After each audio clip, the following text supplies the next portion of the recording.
So, in this talk, Hugo Obi discusses the factors that motivated him to establish one of Africa's most advanced train to hire programs in the tech industry. He also highlights how this initiative has enabled Maliyo Games to successfully collaborate with clients such as Disney Games. So, without further ado, your speaker for this session. Thank you.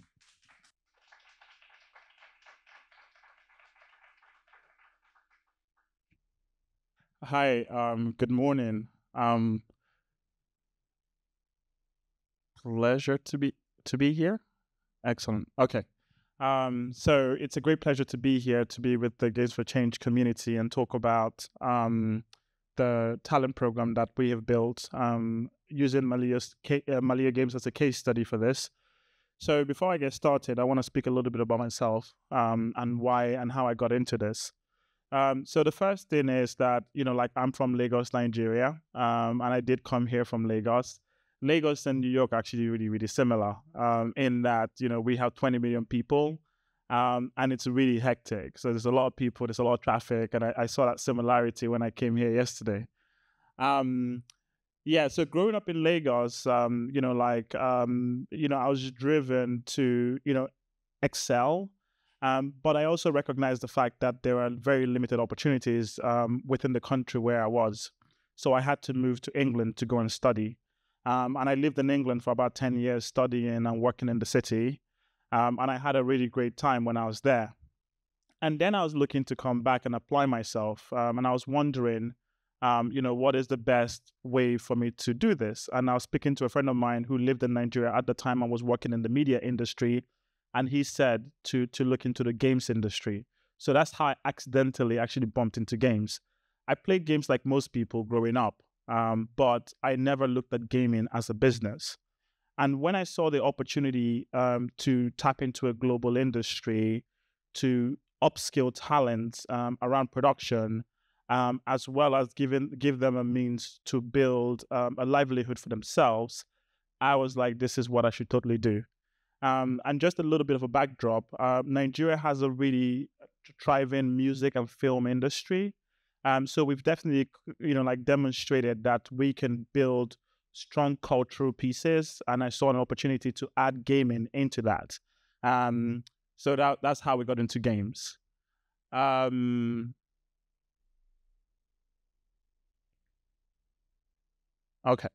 So before we get into it, I like to kind of set some clear understandings, with this slide called, Africa is not a country, just for the benefit of my international audience.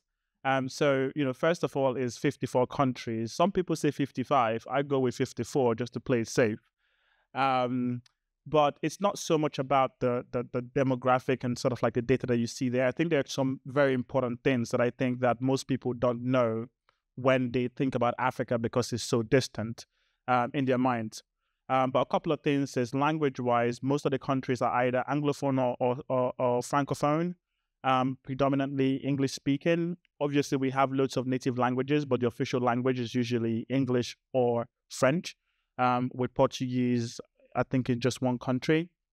Time zone, we actually see it in a similar time zone as most of Europe, so London, Paris, Frankfurt.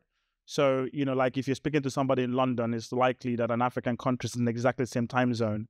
And then the distance one is actually really important because when you ask people, how long does it take to get to Africa?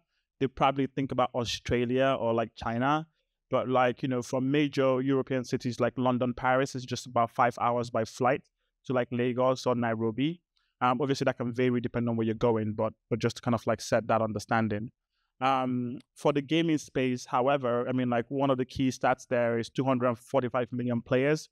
So we're definitely demonstrating that we're playing games. And what is also unique about the player audience is that it's 95% mobile audience as well. So it's a predominantly mobile audience for games. So then I'll speak about Maliyo Games as a studio. So first of all is that we are focused on mobile. So we're a mobile games development studio. Secondly is that our sort of like mission statement is to build African-inspired games for a global audience. So that is leveraging elements of our culture, elements of our environment, and also empowering creators within the environments to create games for African players as well as global players. And this is kind of like our calling card, and that's what drives us as a company and us as a team. But now I'm going to go backwards to like 2012 when we started and the excitement that existed back then. People were really um, optimistic about having a local homegrown game studio. Most people play games on PC, on console, obviously on mobile, but we didn't have people who made games in the market. So that was really exciting for a lot of people.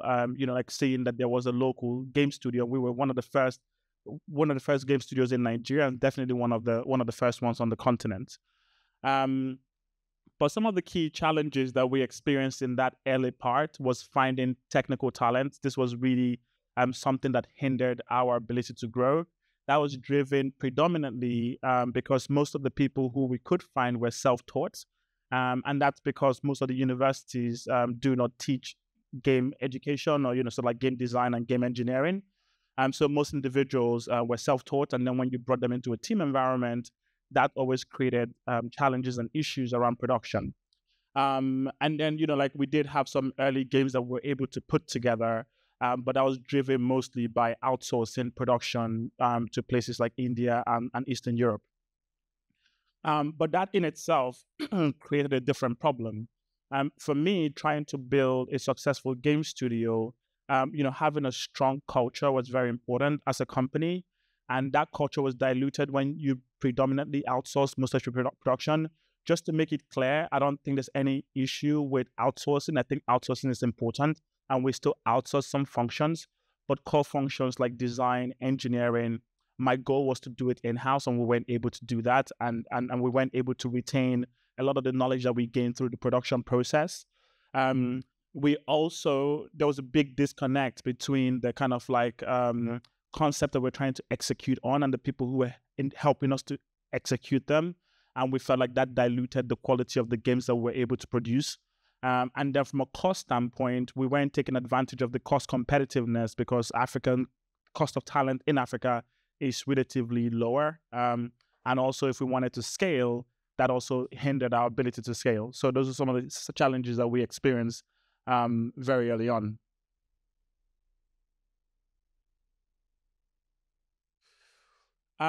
So, like we'd been doing that for quite a few years. And in 2019, I was just reflecting on the decade that was just about to end and the new decade that was about to start, and asking myself, what had we actually accomplished? What have we been able to do within this kind of like 7-year period? And is that sustainable going forward? So, like the first thing I did was to kind of like look at the conditions that made me go into the games industry in the first place. Like it being global, Africa had a growing population. There was increasing mobile and internet penetration. So there was clearly an audience for the games that we were making. But, were we actually, building an industry and building sustainability around that industry? And the answer was no. And I attributed a lot of that to the lack of talent and the lack of competent talent. And I realized that what I had to do was to figure out a way to build a program to enable people gain the skills required to be able to build the games. So it's almost like going backwards to be able to go forwards. And that was the kind of like calling card for our training program. And we thought about it in a very simple way. So the first thing was to just design a curriculum, a really simple curriculum. We use Unity as our primary development engine, so we built the curriculum around Unity. We wanted a program that was short enough for us to, bring people in, put them through a self-paced, project-based curriculum, have some support around that, and then evaluate them at the end of the 3 months. The initial design of the program was paid, so we were paying people to essentially learn. We weren't paying that much; it was around $35 a month for the cost of the stipend that we're providing to learners, just to help them with travel and transportation. And the program was launching in March 2020, and obviously we know what happened at that time. So we moved the program from an in-person program to an online program. And it also enabled us to kind of like think about the accessibility of that training, not just to people in Lagos, where I was located, but to people around not just the country, but across the continent. And then to then focus on building a community, a learning community that we could hopefully cultivate and build up. So in 2021, so 2020, we did the kind of like pilot program. We had around 27 people apply. We had, I think, 3 people start the program, and then only 1 person complete the program in 2020. But in 2021, we really we partnered with Google to then scale the program up and articulated what the program's vision was, which was to train, incubate, and then accelerate the best talent for game development on the continent.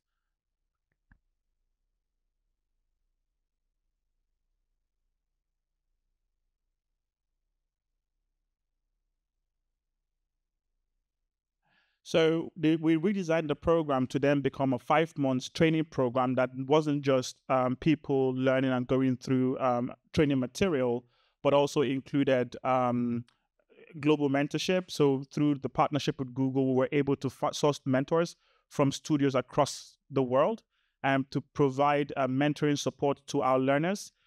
We also included a project component where people could actually build a product portfolio at the end of the training program.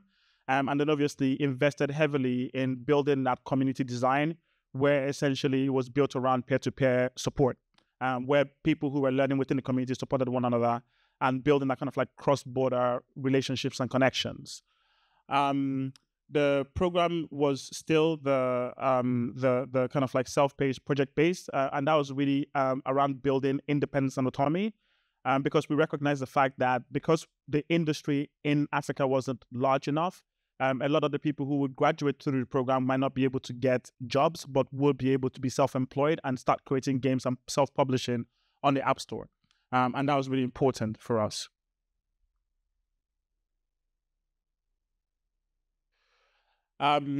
So, beyond just the training program itself, it was important for us to design processes that could enable us to automate a lot of the experiences that people had. So as I mentioned earlier, in 2020, we had 27 applicants. In 2021, we had 1,500 applicants, and we onboarded 300 in the program. In 2022, we had 3,000 applicants, and we onboarded 1,500 people into the program. So the program was scaling a lot, and then we expanded from like 3 countries in 2021 to 9 countries in 2022. So we had to design a lot of systems that could enable people to learn within this kind of like ecosystem and self-support one another. So, we had speaker events. We created like learning groups. We had a lot of like volunteers who were providing like community support. And also, technical walk-in sessions where people can just go in and find a tutor and get questions answered. Everything was being done online. So it was a 100% online training program. We couldn't do it in person because we wanted to reach people across the continent. And our goal was to evaluate people on sort of like 3 criteria. So one is the amount of, the commitment that they have towards the program. And that means starting and finishing the program. And we evaluated finishing the program as people who actually did the project and submitted the project, and we're tracking them on a month-by-month basis. Competency in terms of incremental progress, their ability to understand the learning materials and apply it during the learning phase. And then creativity, which is a little bit more difficult to kind of like measure.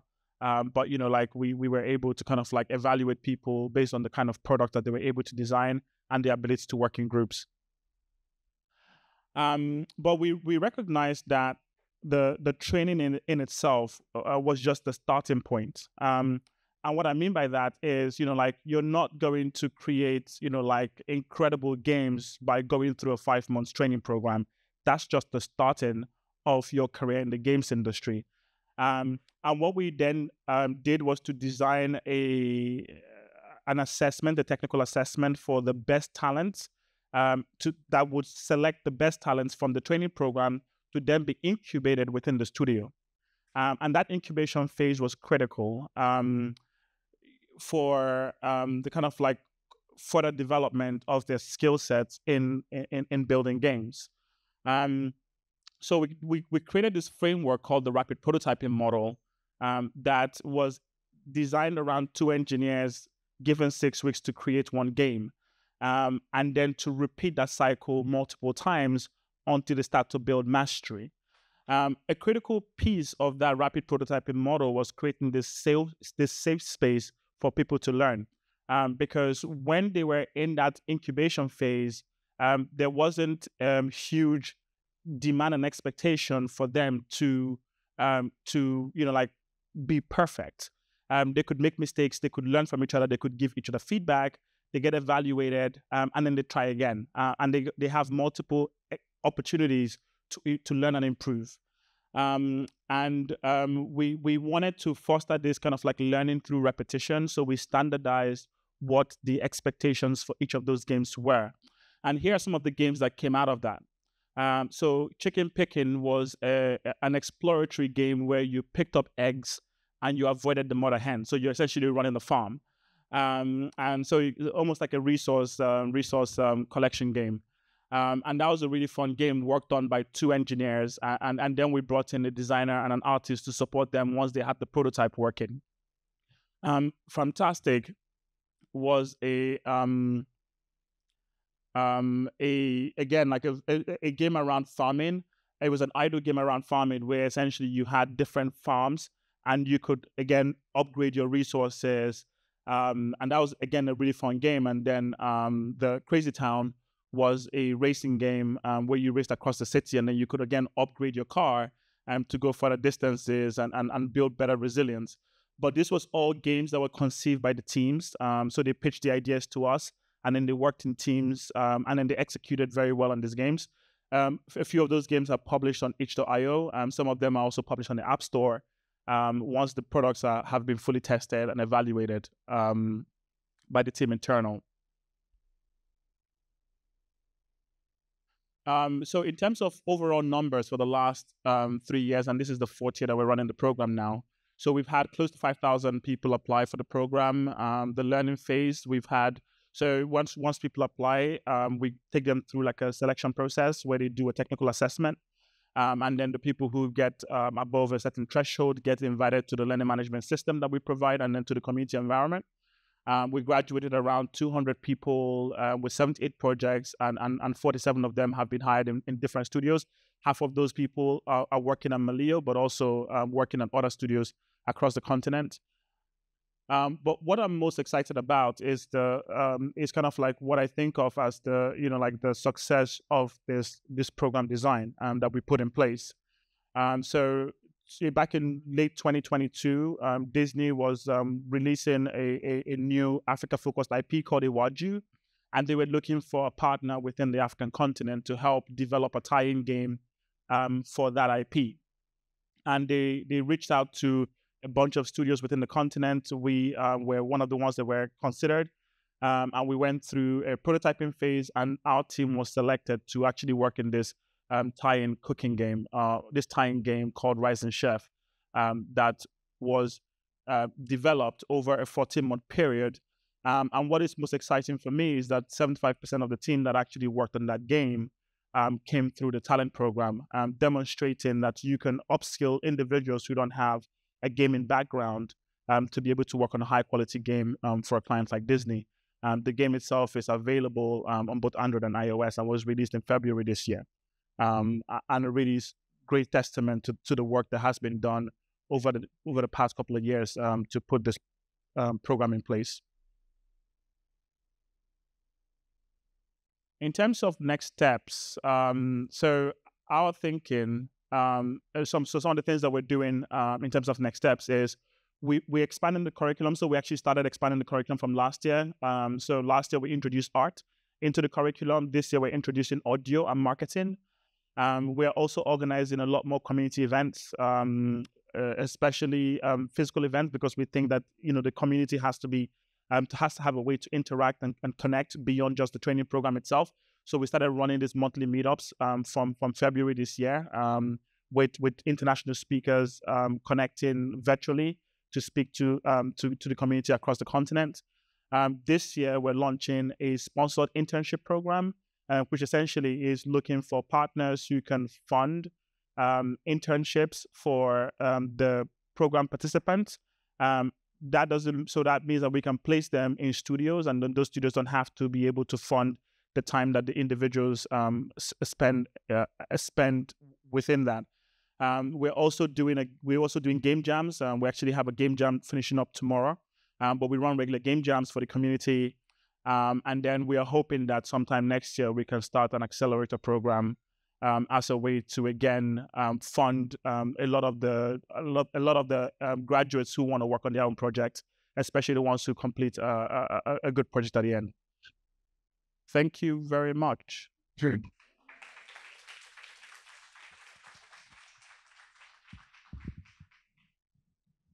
I don't know if we have time for questions. All right, excellent. So if we have any questions, yeah, please. How do you fund the training program? So as I mentioned, Google was a partner in the program in 2021 and 2022. So they sponsored us to run the program. That enabled us to scale the program up. So that was really beneficial. The French Embassy in Nigeria sponsored the art program for last year. That was the first time that we ran it. We had to self-fund the engineering program last year because we wanted to build continuity. And we're in a very similar position this year where, like for us, it's really about building continuity because sometimes corporate policies change and their priorities change. But we understand the need and the value, and we are looking for partners to come in and provide support, especially on the financial side, as well as also with mentors and with speakers as well, so that we find that valuable. Correct. I mean, ultimately, that would be the vision, is that if we build a successful studio with successful products, then we can reinvest some of that profit into running the training program, because we want to empower people, I guess, like diverse voices to create new content. And then we can also support those contents because we can help the teams polish and complete the projects and also publish those projects.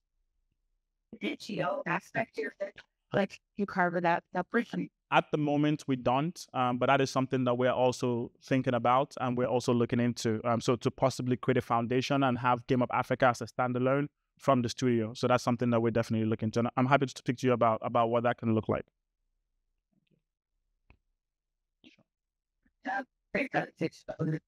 I'm good, thank you. Recording. Oh, it's for the okay, fine. So for people who are maybe fail that technical skills aspect of the curriculum, do you offer any feedback so that they can maybe work on building those skills so that maybe next time they can be accepted? No, thanks for that question.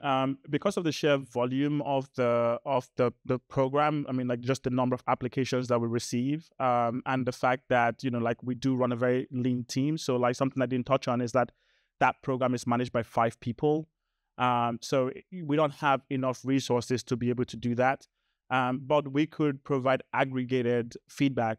For instance, one of the things that we do, especially with the technical entry, is that we give people like learning materials to prepare. So, for instance, with the technical program is a C#. So it's a C# assessment. So we provide them with like entry-level C# training materials that they can rehearse before they then come in and do the test. But we can also provide like aggregated feedback to them post that.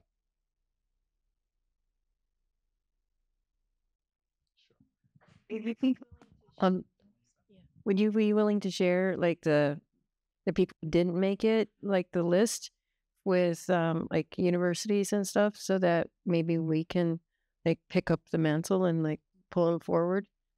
Now, thank you very much for that question. That's actually something that we are very open to, because one of the things that we recognize is because the program itself is self-taught and project-based, and people don't have tutoring, everyone doesn't learn the same way. So some people can succeed within that kind of like independent, autonomous environment.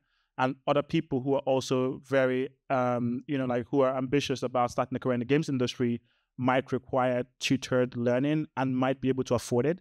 There was an affordability component to making the program free. So we recognize the fact that most people in Africa cannot afford, a high cost of training in game development, because most of the institutions that provide it are not on the continent. But I think there's an opportunity to provide, to work in partnership with an institution to actually offer people this tutored, structured, traditional learning program. So that's something that we can also talk about. Yeah. I was going to touch upon that, but also great presentation, Hugo.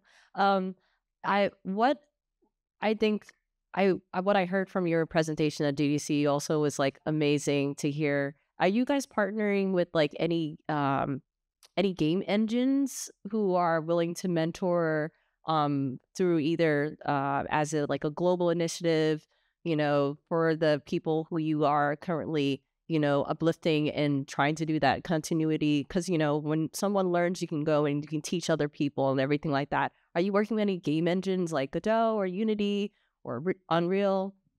No, good question. So we have had mentors from Unity, from Epic in the past, but we don't have any sort of like formalized relationship with any of the game engines. One of the reasons why I love to come to these events is, like to have the platform to be able to share the vision and what we're doing, and hopefully to build those connections and those relationships, because, like Unity isn't active on the continent. And sometimes their priorities are different. So that's also something that I'm hoping to kind of like speak to the Unity team about, because I know some of the people are here. So, we want to build those relationships, but it's still, they don't exist yet. Thank you so much. We actually don't have time for any more questions. You can continue the conversation after. Thank you again, Hugo. Appreciate it.